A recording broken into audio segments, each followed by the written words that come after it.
سيباس مشوي بالفرن، وهذه الوصفة تطبق على أي نوع من السمك اللي يتحمل الشوي بالفرن. وصفة صراحة لذيذة ومفيدة بنفس الوقت،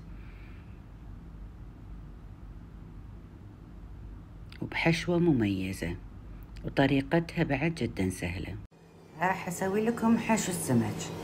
عندي البصل هني مقطع ناعم، أضيف له كزبر، وأضيف له شبنت.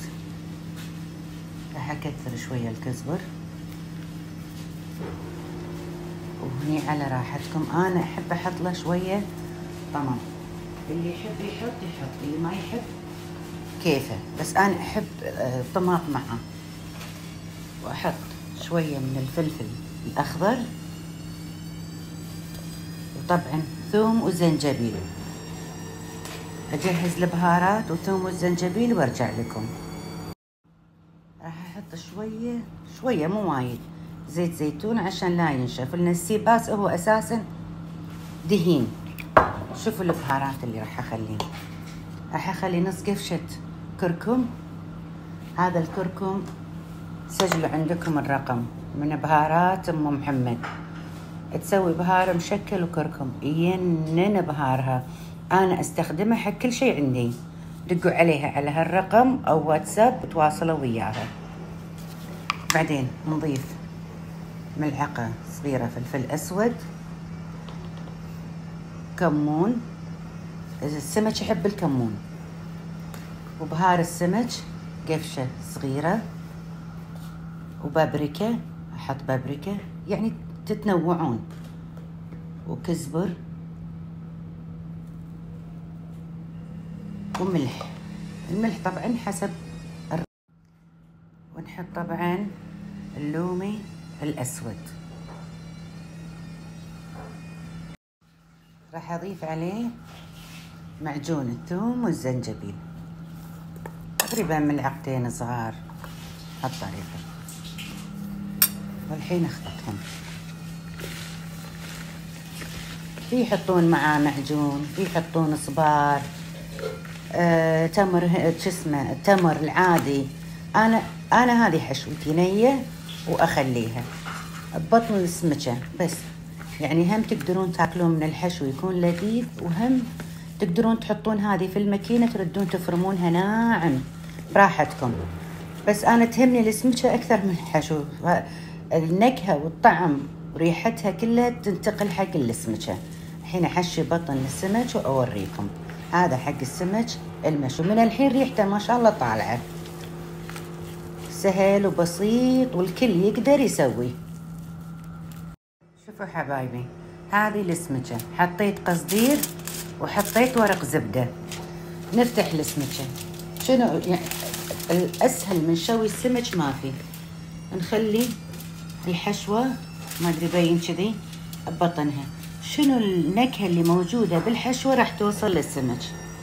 الله يذكرها بالخير، الله يرحمها أم رفيجتي، والله يذكرها بالخير صديقتي. تقول البهارات نكهة مو وجبة.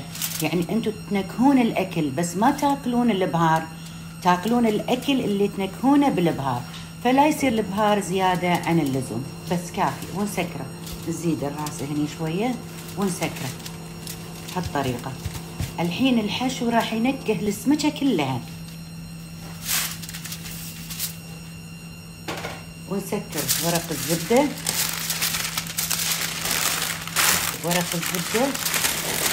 بهالطريقة. ما في أسهل منها. حتى البنت اللي ما تعرف تطبخ راح تطبخ. بعد لا يتفننون بالأكل زيادة عن اللزوم. وين ملولين؟ طباخهم سهل، ولا في صعوبة ولا في فناتك على قولتهم. وأدخلها الفرن ساعة إلا ربع. بعدين أفتح القصدير بهالطريقة، أقصه كذي بالسكينة وأخليه يتحمر. هذه سمكة واحدة خلصناها مسكرة كذي تتنكه. الحين سمكة ثانية أسويها وأدخلها الفرن على أعلى درجة حرارة بس من تحت، وأوريكم النتيجة بعدين. الحين طلعنا سيباس من الفرن، بس راح اقصه بالمقص كذي بالطول، وافتح القصدير ورق الزبدة وادخله مرة ثانية الفرن، اخليه من فوق ينشوي، وايضا من تحت هم مفتوح، يكون من الصوبين. وراح اوريكم الحين، بس خلا افتح هذا، ما اقدر اصور وما اقدر اشتغل. شوف الحين فتحنا القصدير ورق الزبدة، راح ادخلها الفرن بس تتحمر من فوق. بس خلا اوريكم الحشو داخل. واو ريحتها تجنن، ترى هو مستوي وخالص، تقريبا ساعة الا ربع، بالشواية بعدين نفتحها 10 دقايق واوريكم عقب ما تنشوي من فوق.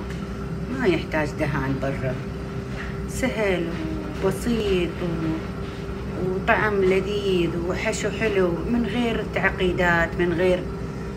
ان شاء الله راح اسيفه اخليكم اياه بالقصص. الحين راح ادخل الفرن على الشوايه.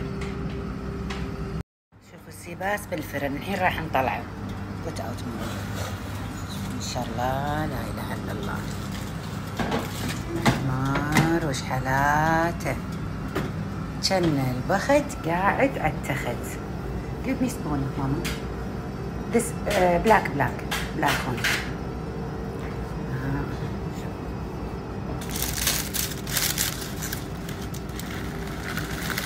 مستوي ولا مو مستوي؟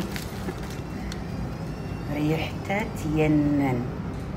راح احط لكم اياه، راح احط الوصفه كامله بالقصص اسويهم، بس ليت يلحق الفيديو. بس شوفوا شلون يابسه،